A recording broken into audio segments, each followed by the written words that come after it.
So as we convene together again, this section, we're going to tear the Union apart. Hopefully you guys get a little bit of my imagery here.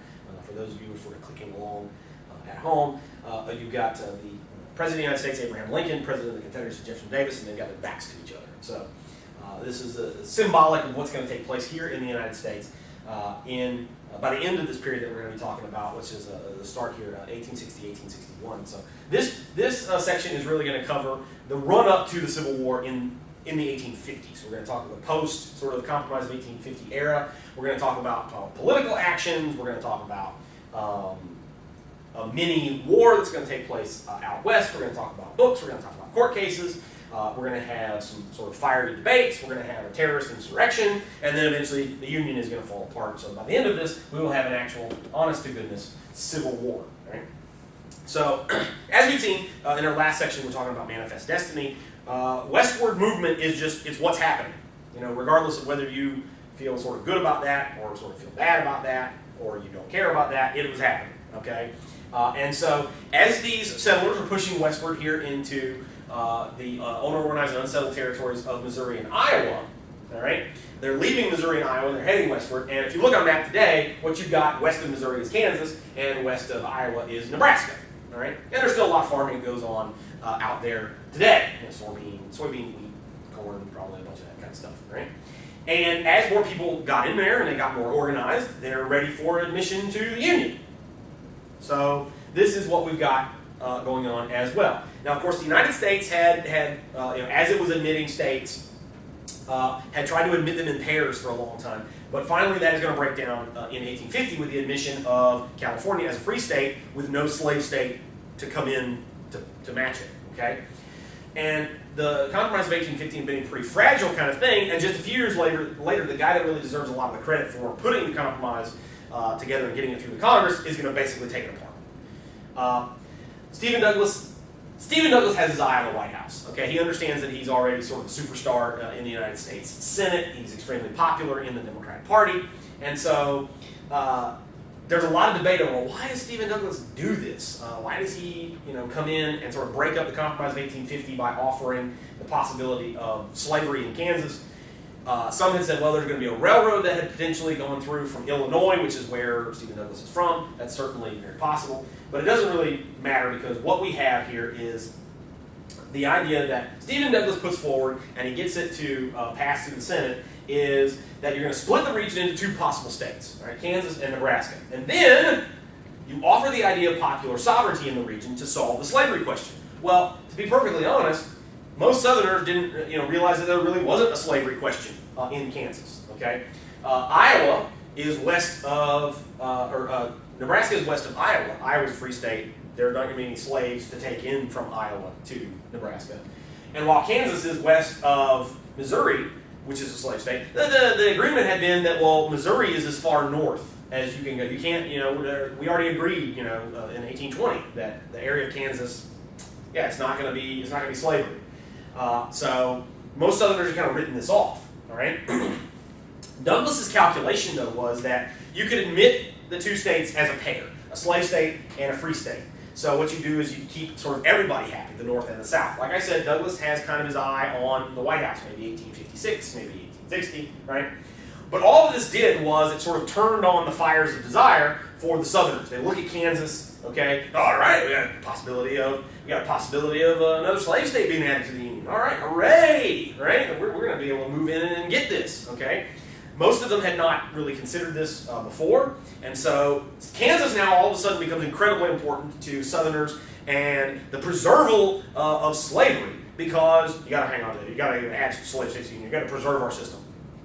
But this really unhinged a lot of Northerners because they assumed, the same as the South did, that the Compromise of 1820, that Kansas is being too far north to have slavery, was still going to be in effect, and now it looks like the South has got its greedy, sort of lustful eyes on Kansas. So this is going to lead us to an event that is often referred to as Bleeding Kansas. And so what they did was, as they were getting their state constitution ready to go, they opened polls up to people that were in the territory. And to be really fair, they weren't terribly picky about who voted. As long as you were sort of in the territory, you didn't have to establish any kind of residency or anything like that. You just had to be there. Oh, I'm a Kansas person, and so I'm going to vote. And so naturally both sides are bringing in people from the outside as much as possible. And then eventually, as both sides are flooding the region, they're trying to sway the vote in their favor. Eventually they start fighting each other. Not only are they trying to get their own people to the polls, they're trying to keep the other side away from their polls. And you're going to have eventually open warfare in Kansas. Both sides are going to control small armies. They're going to set up different capitals. They're going to fight each other, with guns and artillery and cavalry. It's a sort of miniature civil war that takes place out here in Kansas. So one is pro-slavery side and one is anti-slavery. A good example of this is a guy named John Brown. John Brown is an abolitionist. He's also probably semi-crazy. Claims to hear voices from God telling him what to do to oppose slavery. And he and his band of anti-slavery people, they catch up to some pro-slavery forces at a place called Pottawatomie Creek, and he's going to massacre these guys. He's going to kill them all, he's going to cut their hands off, and eventually he will disappear into the prairie wilderness, where he will reappear a little bit later. We'll talk about John Brown some more. Well, both factions claim victory. That, okay, the people came and they voted the pro-slavery guys, we won, look at our votes, and they sent their constitution, which said slavery is awesome, to Washington, D.C. to be admitted to the Union as a slave state. Well, the abolitionist capital did the exact same thing. We won, we counted our votes, we won, and they sent their vote tally and their constitution, which said slavery, no way, to Washington. And basically they forced Congress to sort this out. And there's a lot of back and forth. Congress, no, it's the other. Eventually, long story short, Congress is going to recognize the vote of the majority that bars slavery in the region. So they said, okay, the abolitionists, they win, all right? No slavery, all right? So this is what takes place here, is that, okay, Kansas is, after, like what we said, over 30 years ago, yeah, Kansas is in fact not going to have slaves. But had they just admitted Kansas as a free state, and there hadn't been this sort of fighting that had taken place, the South probably wouldn't have cared. Yeah, another free state, whatever. It wasn't going to be a slave state anyway, and we've already lost our parity in the Senate, so we're just going to have to deal with this some other way. So they get kind of paranoid about this. Well, we go in and we fought and we lost. They're trying to, they're going after slavery now with violence. And of course, you get some of these crackpots that are saying that slave-owning Missouri is now surrounded on three sides by free states. They're closing in. First, Missouri's going to fall, and slavery will be outlawed there, and then the rest of the South is going to fall. It gets a little screwy with some of these guys. But to be fair, they've had people sort of harping at them for a few decades now, and they're kind of on their last nerve. This is John Brown. No, John Brown was not 12 feet tall. This is the artist's sort of artistic license with this. He's got the Bible in one hand and a rifle in the other one, and he's got his, I'm sort of crazy look on his face. A lot of the guys in his band were sons of his, but they were all anti-slavery people, right? So we're going to have a bunch of these events that are going to just continue to ratchet up the tension between North and South. First of these that we're going to talk about is going to be a book. Right? The author of this book is a little northern woman, right? Harriet Beecher Stowe, and she wrote the book Uncle Tom's Cabin.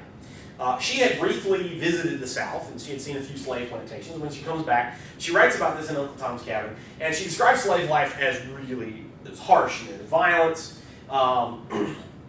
And for those of you who haven't read Uncle Tom's Cabin, Uncle Tom is actually, he's this guy who develops a good relationship with his master, but then his master sells him down to Louisiana, where he's forced to work on a cotton plantation. He never really had to do a lot of field work before, and his new master, Legree, is not a very nice guy, and even though Uncle Tom is a supportive kind of guy, eventually Legree whips Uncle Tom to death.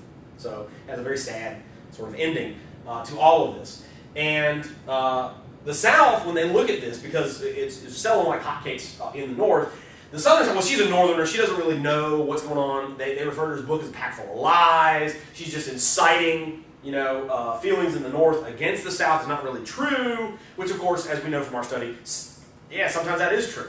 Not always, but because it sells millions of copies in the North Northerners look at, yeah, look at what's going on, and they begin to ratchet up their tensions as well. We're also going to see that the United States Congress at this point is basically going to go, World Wrestling Entertainment on each other.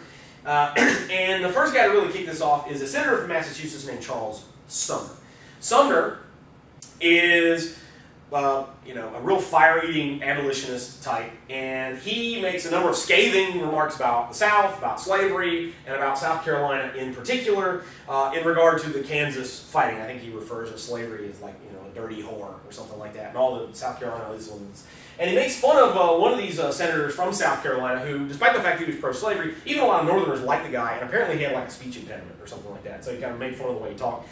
Sumner's speech was, on one hand, even if you're, say, well, he needed to speak out against slavery, it was a little over the top, a little insulting, okay, or at least a little insulting. And so one of the South Carolina senator's cousins, all right, he was a representative, so he's in the House. There's a guy named Preston Brooks, and he's sort of sent around the bend. He is absolutely incensed by these remarks, these insults. And he approaches Sumner, who at this point is seated at his desk. Most of the chamber at this point is empty. And he proceeds to beat Sumner with his cane. He says, you've insulted the South, you've insulted my family. And so he just beats the guy without mercy until his cane was broken and Sumner was unconscious on the floor. Sumner, the state of Massachusetts would hold his seat open for him, but Sumner would take 3 years to recover from this beating. Okay? Northerners, they looked at Sumner's words, yes, they applauded him, and they said, Brooks is a brute, he's a thug, this guy, he's a terror. This shows you that slavery makes people into these sort of brutish, animal-like, weirdos. And so, Northerners, they looked at this, and they yeah, Sumner, he's a great guy. Brooks, you're an evil guy. Southerners, though, they looked at this as, yeah, Brooks is standing up for our honor. They sent him replacement canes by the crate load. One of them came with a note attached to it that said, hit him again. So you can see that this is getting sort of wild and out of hand. Here's the front cover of one of the editions of Uncle Tom's Cabin. There you can see Uncle Tom, he's roped to the side of the house, and he's being whipped by his master, Legree.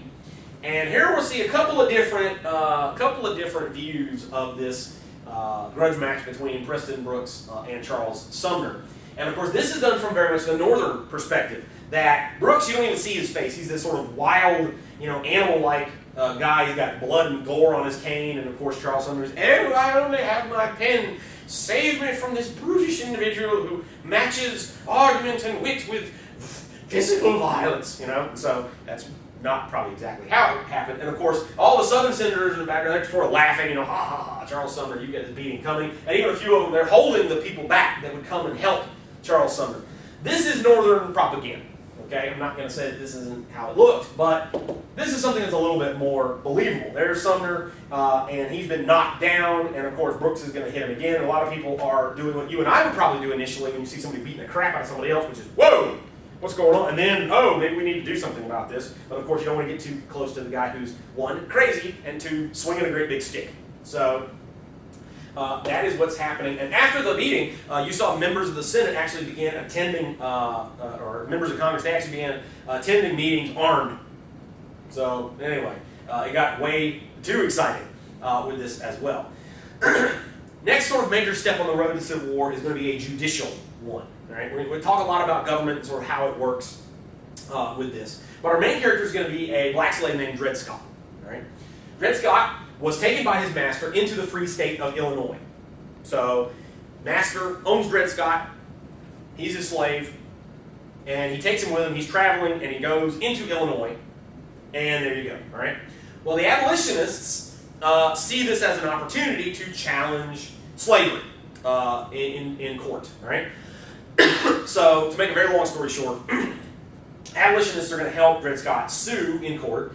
And their argument is that, well, once he was taken to a place where slavery was illegal, he should be free. Right? So as soon as he crosses the river into Illinois, he should then be a free guy because there, slavery is illegal. Right? Now, it goes up to the Supreme Court and it comes back down. It goes back up again. Anyway, I'm not going to go through all the sort of whirlpools and eddies that is the U.S. federal court system. But finally, in 1857, the Supreme Court is going to rule. All right? And the ruling is they take a cop-out, and they really should have stopped. They basically said, well, we can't hear the case, and they throw it out on a technicality. And had they stopped there, it probably wouldn't have been that big of a deal. All right, it probably would have been, it would have made the newspapers and stuff like that. But it wouldn't have been the lightning rod that it later becomes. All right. Because the court's rationale for throwing the case out was that, well, Scott, legally speaking, was a slave, and so slaves do not have legal standing to sue. Like I said, you stop there and you basically say, oh, this case, oh, slavery is legal, is it illegal, how does slavery work, free states, slave states? Oh, you know what? That guy can't sue, so they get to hide and pretend that nothing happened. Right? Do over, right? But instead, the decision actually went a lot further. And for those of you who know anything about the court system, not only what the court rules, but why they rule it is incredibly important for how federal law is to be interpreted going forward. Right? So the court ruled, on the one hand, that the Fifth Amendment protected individuals' property rights. If you don't believe me, you can look it up. Most of the time you think about the Fifth Amendment, why I have a right not to incriminate myself. You see on like cop shows and Law and Order and stuff like that. But it also says that your life, your liberty, and your property cannot be taken from you except by due process of law. So the cops come over and say, hey, I'm going to take your car. No, you got to have some kind of due process. If a judge says, hey, we're going to take your car because you've been convicted of using it to sell cocaine, yes, okay, that's due process, right? Since Dred Scott was property, Scott's master could take him anywhere that he wanted. He also went, Chief Justice Taney went into this sort of long diatribe about why black people were inferior to white people, which of course only continued to damage the court's reputation. But this is really the key nugget of all of this, is the fact that since he's property, and property is protected everywhere under the United States Constitution, Scott's master can take his slave anywhere. So basically what this idea did was it destroyed the notion of free soil. There are no free territories. There are no free states, really, if you think about it. The Northerners, they were outraged by this. And of course, the South initially, they were, yeah, in your eye, North, right? And slavery everywhere, slavery forever, right? But what you're going to see here is the court is only as good as people are willing to follow it. And in the North, they basically say, yeah, we're just not going to, we're going to ignore the court. Yeah, Dred Scott, whatever, didn't happen. But I can bring my slaves now into Illinois or wherever. No, you can't. We're not going to listen to the court on this one, right? So what you're going to see is that the Southerners, their balloon is pretty quickly deflated, right? Which is, wait a second. So if Congress passes a law that says that slavery is illegal, well, we could then expect the court, and of course the court by this point is made up because of the presidents that had been in charge really since the 1820s. There are a lot of them were Southern Democrats, like Andrew Jackson, like some of these other guys. And so a lot of them were pro-slave people. And they were ruling in a way that's pretty consistent with this. So the South is, looking at this and saying, well, if the Congress passes a law that says slavery is illegal, well, the court then should shoot it down and say, well, that's unconstitutional because it violates the South's property rights. But then if the North is just going to ignore it, nah, court, doesn't matter what you say, then essentially you got a whole branch of the federal government that could come to your defense that's been nullified. It's been nullified by the North. So this is Dred Scott. This is what he looks like. To give you an idea of this. This is Roger B. Taney, by far the ugliest man ever to serve as Chief Justice of the United States Supreme Court. I'm not going to leave it up too long in case any of you are like drinking milk. It'll cause it to actually curdle if you look too long at Roger B. Taney's face. Well, how is this going to shake out politically? We're talking about the government side. You've got the branches of government, the legislative branch, and now we're talking about the judicial branch. What about politically? We're running and winning elections. Who's going to win with this? Well, the Whigs fall apart. And you got, though, throughout the United States, especially in the West, but in a lot of places, you got a various number of free soil parties. All right, and they all sort of rise in prominence to fill in this vacuum in Northern politics. If you're a Democrat and in the North, you're in the same kind of party as a bunch of really hardcore pro-slavery guys. I mean, the Democrats have a pretty strong handle on Southern politics, and this kind of is going to create some strains eventually in the Democrat Party when we get to the election of 1860. But if you're a Whig in the North, you don't have a home, okay? And so these free soil parties begin to spring up, and they're saying, okay, we'll pull in members. And eventually, in Wisconsin, you'll see that this free soil movement is going to coalesce into organizing into itself into what it refers to as the Republican Party, right? So these, all right, now you couldn't, like I said, if you want to go to the polls today and you want to vote for the anti-federalists or the federalists or the Whigs, you can't really, but you can vote for Republicans and Democrats today. So that's them, all right? So from 1850s until today, all right? And what we're going to see is starting in the West and moving steadily east, the movement picks up steam. One commentator referred to it as like a prairie fire. It just sort of burns and goes out of control. And it begins adding members of basically all the anti-slave party into one kind of political movement. All right? This includes a former Whig, former member of Congress, and corporate attorney named Abraham Lincoln. To give you an idea of how crazy fast and how powerful this is, within 2 years of forming, there was a Republican Speaker of the House of Representatives. They had got a majority of the votes in the House. This is literally, this is crazy kind of stuff that I don't know that we'll be able to do sort of in modern, more modern times. Where, hey, I got an idea for a new political party. Yeah, we'll join. And then like 2 years later, we're electing majority power in a House of Congress. It's kind of crazy, especially considering that they didn't have instant communication back then. They got this done, in a hurry. Now, if you sort of take the microscope and you look down into, well, who are these Republicans, and what are they, what do they believe, what are they operating on? They have some a lot of divergent issues that you can find in there. It's what often referred to as a Big Ten party. Now, on the issue of slavery, this is one area that they both agree and disagree. Okay, their general agreement was that all of them didn't like slavery in some way. But you had some real radical members that wanted the party to push for just abolish it now. Just get rid of it. Just pass a law. Do whatever you got to do. Just get rid of slavery, and you do it now. Okay? And you punish slaveholders. So they're pretty hardcore. Okay? Some were a lot on the other end of kind of the spectrum. Well, we don't really like slavery, but a real radical approach may lead to a war. We don't really want that. And so as long as you stop slavery from expanding, it will probably eventually go away on its own. So you had some much more lukewarm sort of anti-slavery. They didn't like slavery, but they weren't real radical in their views. And of course you had all sort of manners of people kind of in between. So while, in terms of foreign policy or tax policy or things like that, you did have some pretty wide disagreement. Generally, the one thing that kind of glued these guys together was, hey, how do you guys feel about slavery? We don't like it, and we want to oppose it somehow. So you're looking to put the Republican Party together. Where do you do that? You go to a building that says birthplace of the Republican Party. I mean, that's a no-brainer, right? I'm just kidding. They actually put that up later, much, much later. This is where it first got its start. The first meeting of the Republican Party takes place here in Ripon, Wisconsin. And this is the first Republican Speaker of the House, James L. Orr. It does my heart some good to see that a lot of people struggled with losing their hair back then. So it's not just a modern problem, all right? Well, Republicans are nominating now a lot of people to a lot of different political offices, House, Congress. They'll run their first candidate here in 1856, and then their second one in 1860. And the Republicans are going to nominate corporate attorney Abraham Lincoln to run for the Senate seat in Illinois in 1858. All right? And his opponent is Stephen Douglas. All right? And Lincoln shows a lot of guts because he challenges Douglas to a series of debates all around the state of Illinois in order to hash out, what the issues of the campaign should be.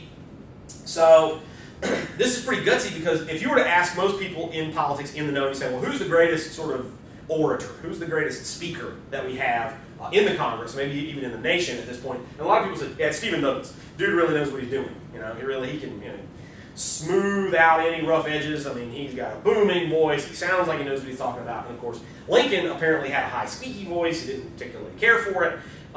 And he wasn't much of a debater. So this looks like a kind of lopsided thing in Douglas's favor. And of course, you have the comedy of the fact that you got short, squat little Stephen Douglas versus the 6'6" tall Abraham Lincoln. So anyway, this is pretty silly kind of stuff with this one. Now, it shouldn't surprise you that as these two sides get together, slavery dominates the debates.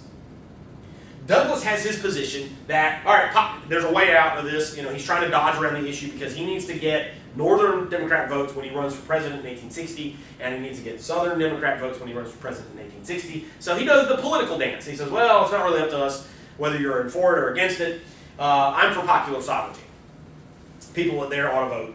Okay, they ought to be able to vote for whatever they want. So it's don't look to me for the answers on slavery. All right, and he thinks that what that will do is that will appease both sides. Lincoln comes right back at him, though, and he says that popular sovereignty was dead. The Dred Scott decision killed it. So what do you think about that? You can't be for popular sovereignty because the Dred Scott decision says you can take slaves anywhere, right, regardless of whether they vote slavery down or not.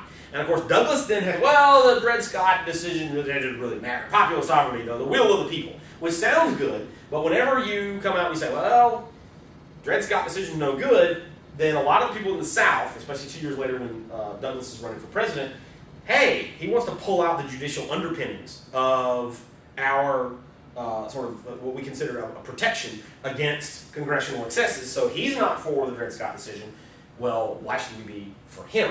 And of course, in order to get reelected here in 1858, he does have some, well, I'm not a big fan of slavery. And so as we're seeing here, any sort of micro movement, one way or the other on the slavery issue, is going to set off sort of shockwaves in whichever side you may have even only slightly offended. Well, long story short, Douglas's organization, Democrats' organization in Illinois, is a little bit better. Also, it's an indirect election still at this point. The American people didn't vote directly for their senators. They voted for their state legislators, who then turned around and appointed a senator to the Congress. So it's a little complicated. But Douglas's guys win. Douglas, thus, is going to win the election.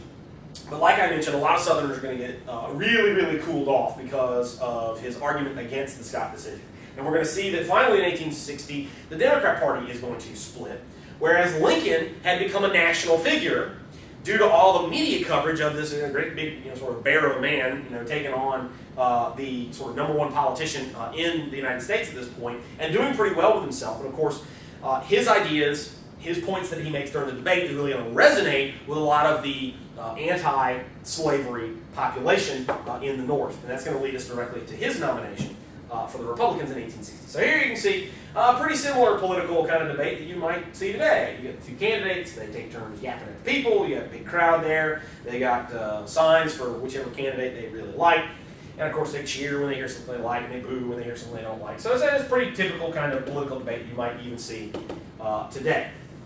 Well, we're going to have a little more violence. I told you John Brown was going to reappear, and here in 1859, he is going to reappear. And his idea that apparently he got from God, at least according to him, is he was going to attack the U.S. federal arsenal at a place called Harper's Ferry, Virginia. It's now in West Virginia. But he was going to take the guns that he gets from there, all right, the Army Depot, and he was going to distribute them out to the slaves. And then there would be a slave uprising, and using all these guns, you would have a slave-run state in the South. And they would get rid of all these sort of pesky white people, right?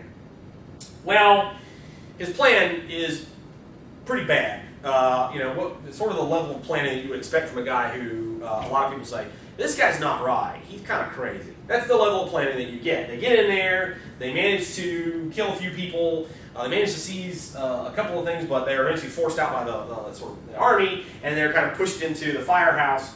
And it does raise some alarms.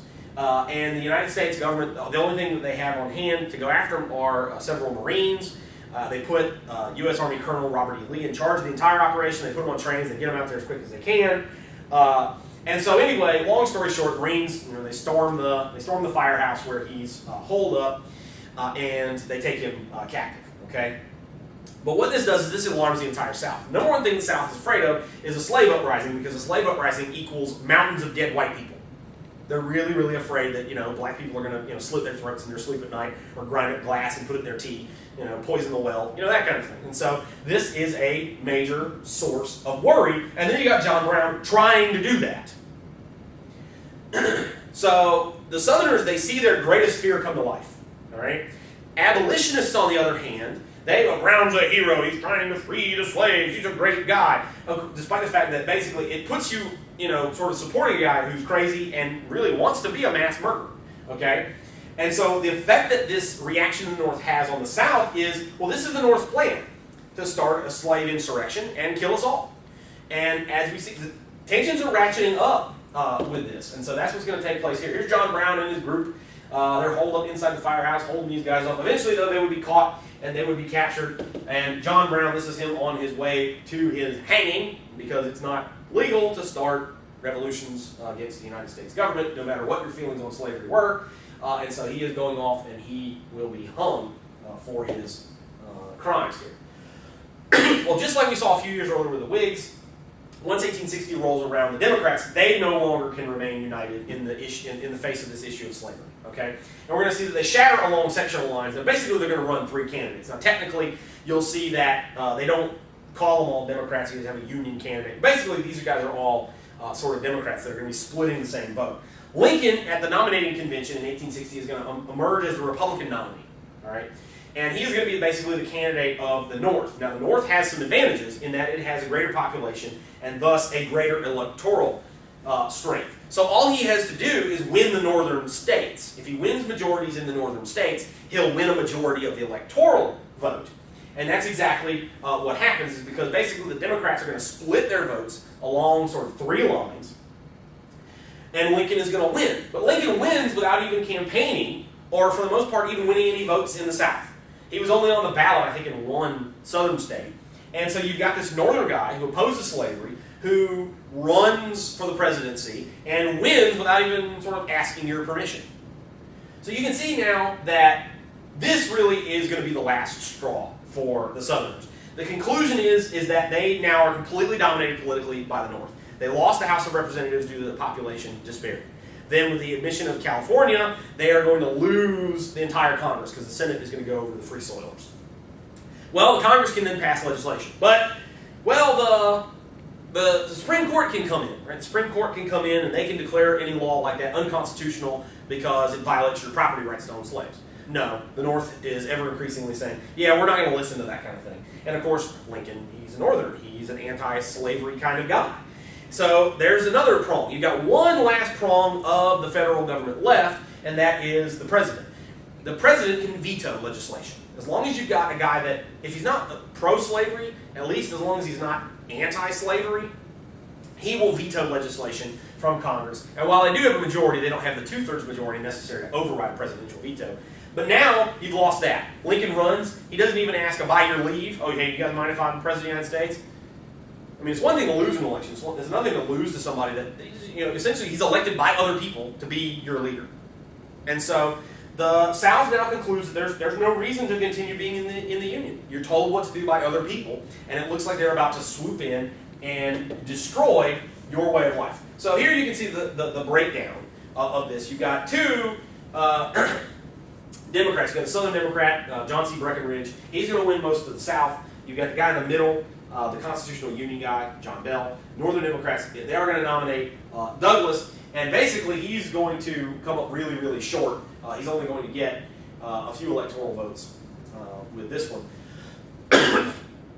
And the reason for that is he's running in the same states that Lincoln is running in. Right? Lincoln concentrates all of his organizational skill in winning these states. And so while when you look at the reason for this, all right, Lincoln wins Pennsylvania, which has 27 electoral votes. All right, Democrats, they win North Carolina, which has 10.